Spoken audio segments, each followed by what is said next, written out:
There's been something about the Manning Wardle tank engine's very defined and recognisable aesthetic that I found quaint and appealing. Their tank engines were built in many numbers for civil engineering contractors and used on several light railways from the Victorian era right through until nearly the very end of steam traction. The L-Class are perhaps the most recognisable. I'm yet to meet these engines in the flesh, but Rapido's models proved too irresistible to pass over. Their Class L tooling range covers a lot of the cosmetic and detail differences seen in the engines in real life. And at £127.95 at the retailers, the models promise to be standout engines for many different model railways, much like their real-life counterparts were for real railways. That is, if the models are any good. I ordered Sir Berkeley, and the model has now arrived in Rapido standard packaging, with product code 96003. Inside we have an owner's manual, featuring instructions on how to fit the DCC decoder by removing the tanks. Other reviewers who have already tried removing the tanks to inspect the E24 decoder socket have noted that the instructions fail to mention that the reverser rod also needs removing, otherwise it is likely to be broken. I am a DC user, so I'm not going to go fiddling with this, but that is something to be aware of. There is also information on the supplied separate accessories, including chain link couplings, vacuum pipes and dumb buffers. Unfortunately, there are no fittings for the dumb buffers, and the manual suggests using glue to put them in place.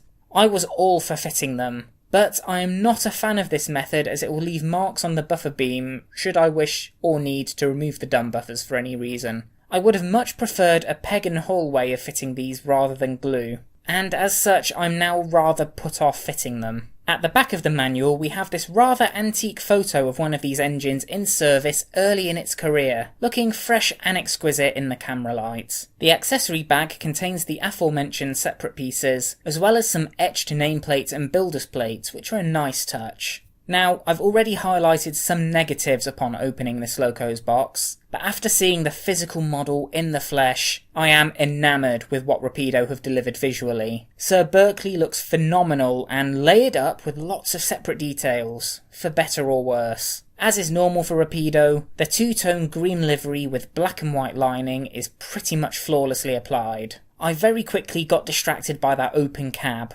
fronted by a weatherboard with splendid golden edges. The glazing is neat and scaled appropriately, there is plenty of rivet detail and plenty of separate painted controls, including the water gauges, turn handles, the regulator and the brake handle. The handles line up with the pipework coming out of the cab, but I did notice that the safety valve cover has a noticeable gap that casts a shadow, so it has an unfortunately poor fit. The exposed cab of this model does so much for giving it a visually distinct look, and I'm looking forward to seeing the grunt on the footplate when we get to the power lap test later on. On the other side of the model we have less detail obscuring the tanks, so we can get a better look at the wonderful tank shape and the printed nameplates. The running board has springs mounted above it, and they also come through the cab floor. That must make for quite the trip hazard, so the grunt better be careful. The front of the engine features a handrail that curves around the funnel, as well as a separate smokebox door wheel and buffers that are not sprung. I don't have an odd fetish with sprung buffers, so this doesn't bother me. I'm just pleased that they're all attached and cleanly painted. Overall, this thing is dinky and beautiful, and I can see why it has been so popular.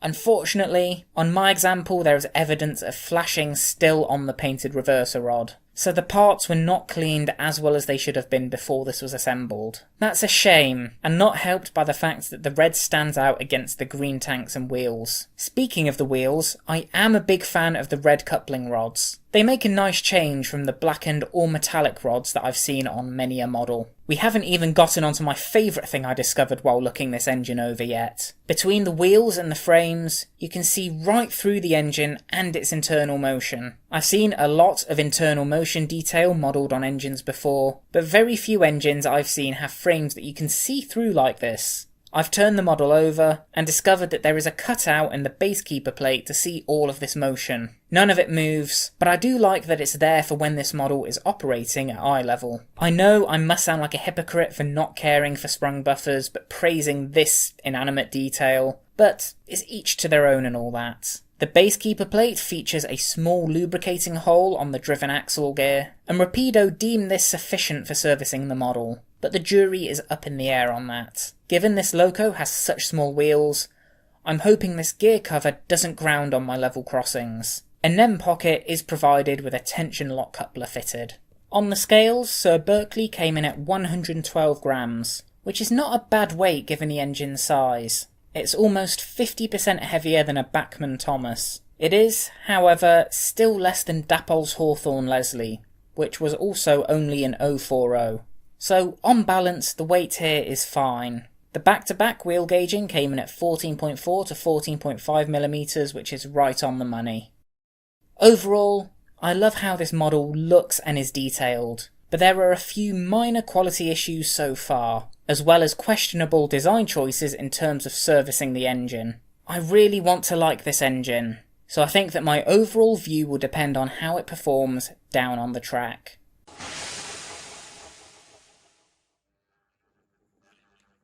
Starting from a crawl, Sir Berkeley is quite juddery at slow speeds, despite having both plunger pickups and a pair of wiper pickups. There is a clear rough spot in the rotation of the wheels, despite the track being cleaned before testing.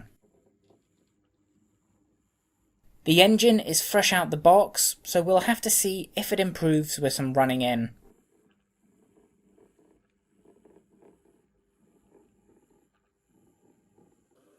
Once the controller gets up to above 30%, things seem to smooth out and running is about as good as I would expect. Turning the controller up further has Sir Berkeley bolting along at speeds way beyond the prototype's capabilities.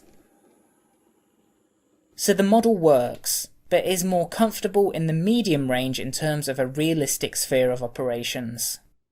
Time for the points test. At 30% on the controller, Sir Berkeley traverses the first set with no problems. All was nice and smooth. There was the slightest of stutters in reverse, so I wonder if it caught something. Let's give that one more go.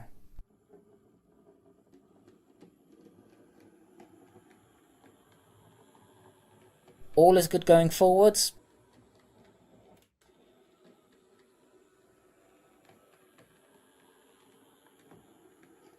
And also in reverse.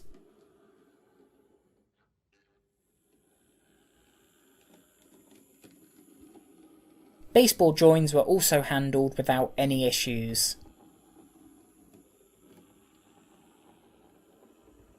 Let's go for a test lap of the layout.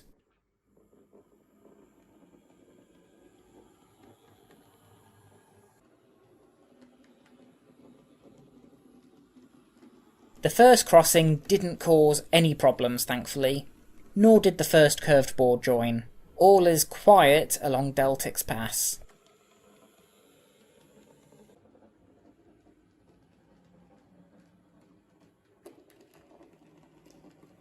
The second join and crossing also didn't flummox the Manning Wardle, making for a clear run.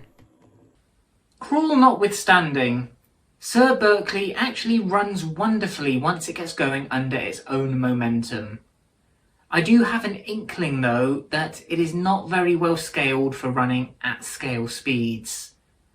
I'm not the true judge of that though, so I will hand Sir Berkeley over to my train racing driver. Some say that Francis Bourgeois is just one of his many illegitimate children, and that when he tried opening his own locomotive whistle museum, he ran into branding infringement issues with the restaurant chain Hooters. All we know is he's called the Grunt. There's the Grunt, front and centre in the open cab. Good thing that cap of his is literally moulded to his head. And off Sir Berkeley goes at 50% speed on the controller, aiming to do the lap at half the real engine's top speed to demonstrate good scale speed gearing. Despite my reservations, the Loco is making slow time, so might do better than I expected. Sir Berkeley rounds the last corner and comes back into the station and across the line. So, Rapido's Manning Wardle L-Class did the lap in 28.83 seconds, or a scale speed of 34.96 miles an hour. Nice and slow, and near the bottom.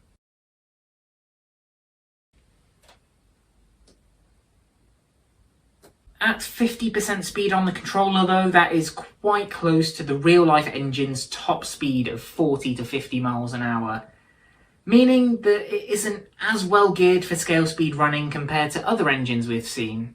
That means to achieve realistic, smooth running speeds, you need to keep the controller below 60% power. And with the difficulties this has with smooth running at less than 30% on the controller, it means I've got a smaller window to use than I expected. So it's a fine runner, and you can get precise, accurate speeds out of it, but it requires precision use of a certain portion of the controller. Time to test the coupling, and I thought we'd host brake van rides today using my Queen Mary. That was a nice coupling.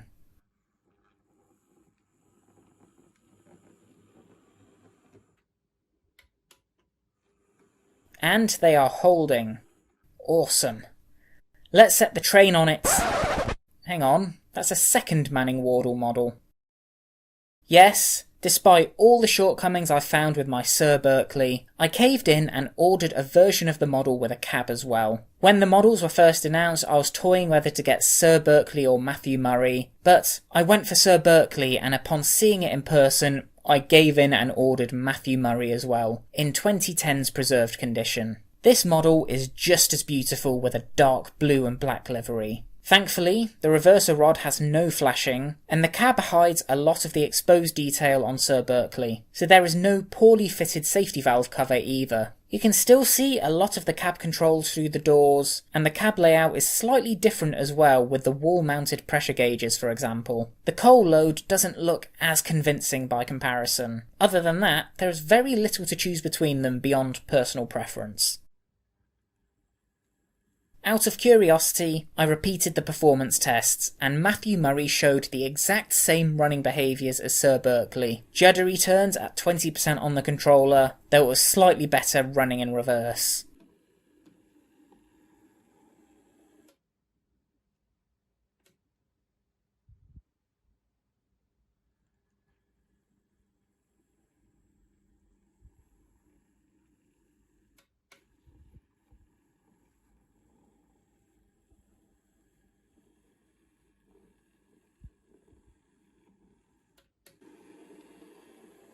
At higher speeds, things were fine. I also did a timed power lap, and despite the extra weight of the cab and the grunt, Matthew Murray did a lap of the layout in 25.84 seconds, 39.5 scale miles per hour, so it was even faster. That's a 3-second difference between both models, which is quite something. These models then are great eye candy, but it's hard to deny that they don't have more shortcomings than I hoped.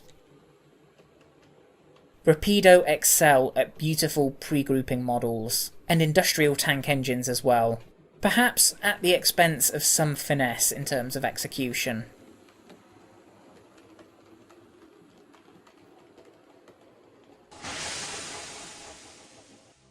On to my final verdict. Decoration. As usual with Rapido, these are stunning in livery, lining and separately painted details. There are so many tempting liveries that these engines are available in, and my two models look phenomenal in person. This is a criterion I'm very happy with. Details and features. The engines are covered in many separately fitted parts as they come from the factory, with an accessory bag provided to add even more. I can't help but think though that the amount of detail might actually be an issue here. We'll go into that more under quality. There are also some quite notable detail omissions. There is a factory fitted speaker, but no firebox flicker LED due to a lack of space. There are also no sprung buffers, which I'm fine with, but I am disappointed that the only way to fit the dumb buffers is with glue. This is a tricky one to judge, but I think overall I'm happy with the details and features as delivered. None of the shortcomings ruin this category for me. Quality. This one is a little harder to overlook. There are fundamental design issues in regards to dismantling the model to get to the innards, and Sir Berkeley had flashing on some plastic parts and a poorly fitted safety valve cover. This was more of a letdown than the issues I encountered in the detail and features criterion, so I'll nix the point off of Rapido here, as these are larger problems that definitely could have been avoided. Performance. On the whole, this was good, with the exception of the crawl and slow running, which didn't improve much despite some extensive running. As a shunting engine, this is where you want the model to shine the most, but for me personally, it didn't ruin my overall enjoyment of the model locos. There certainly wasn't anything that made me think the performance was bad. I'll give the model the performance point, but depending on your point of view, you may differ in opinion here. And finally, on to price. This one is surprisingly easy this time round. Despite the quality and performance shortcomings of Sir Berkeley, I still found the model pleasing enough to persuade me to order Matthew Murray, which I wasn't disappointed with either. I was happy to pay for a Manning Wardle twice at £127.95 each. That's about equal to the Bagnall Porter Partwins double pack I bought recently, and it is also cheaper per engine than some upcoming smaller tank engines due to be released, such as the Ellis Clark Pug. I'm definitely happy with the price of these models. While it doesn't hit perfection, I was still really happy with what I got for my money. To say otherwise after buying a second version would be wrong. So overall that's a score of 4 out of 5, making this a model I can highly recommend, even though it's definitely not perfect. If you get an example without flashing and which runs better at crawling speeds, you've got a wonderful tank engine suited for any kind of work and layout. It doesn't excel in detail, quality or performance, but it is beautifully average at least, and sound in all those areas. So what do you think of the Rapido Manning Wardle L-Class? I've waited a long time for someone to make models of these engines. I guess it's no surprise that I ended up with 2, but I think they are not the best or cheapest model tank engines out there, if either of those is what you're after. Thank you for watching, and I'll be back with another video very soon. Take care.